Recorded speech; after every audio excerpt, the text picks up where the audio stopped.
El Salvador President Nayib Bukele claimed Monday that he has no ability to send a Maryland man deported to the Central American country back to the U.S. despite a U.S. Supreme Court ruling directing the Trump administration to take steps to facilitate his return. "I hope you are not suggesting that I smuggle terrorists into the United States," Bukele told reporters while sitting alongside President Trump in the Oval Office. "Of course, I'm not going to do it. The question is preposterous," Bukele added. "I don't have the power to return him to the United States."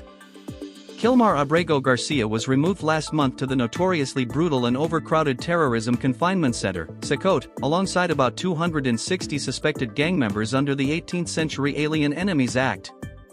In court documents, the Trump administration has alleged that Abrego Garcia is confirmed to be a ranking member of the MS-13 gang by a proven and reliable source, something his family denies. "He was illegally in our country," U.S. Attorney General Pam Bondi told reporters about Abrego Garcia on Monday. "That's up to El Salvador if they want to return him. That's not up to us.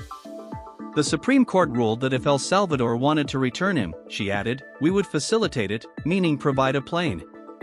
Secretary of State Marco Rubio argued that the foreign policy of the United States is conducted by the President of the United States, not by a court.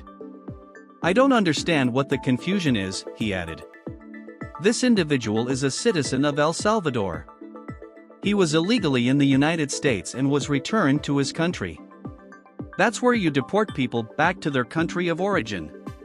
A Maryland federal judge had set an April 7 deadline for Abrego Garcia's return to U.S. soil.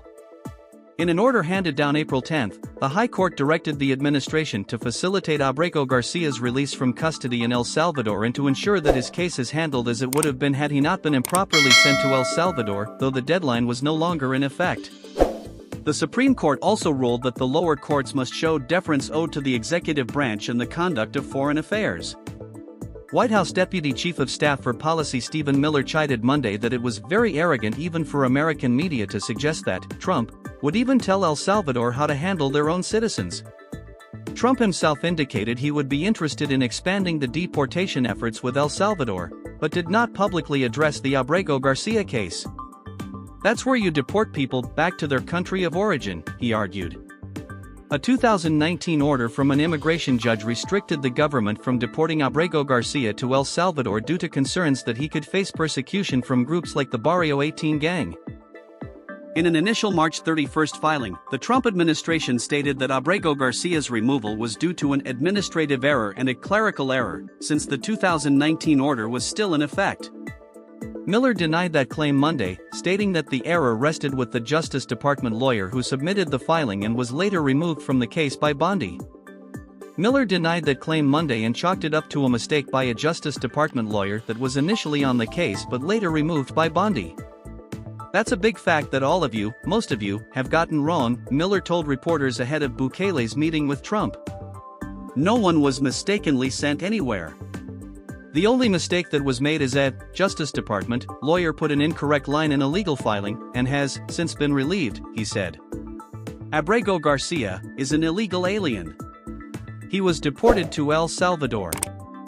In a Sunday filing, the administration argued that the Supreme Court's ruling does not mean that the U.S. is obligated to press El Salvador for Abrego Garcia's release. Taking all available steps to facilitate the return of Abrego Garcia is thus best read as taking all available steps to remove any domestic obstacles that would otherwise impede the alien's ability to return here, DOJ lawyers wrote in a court filing Sunday.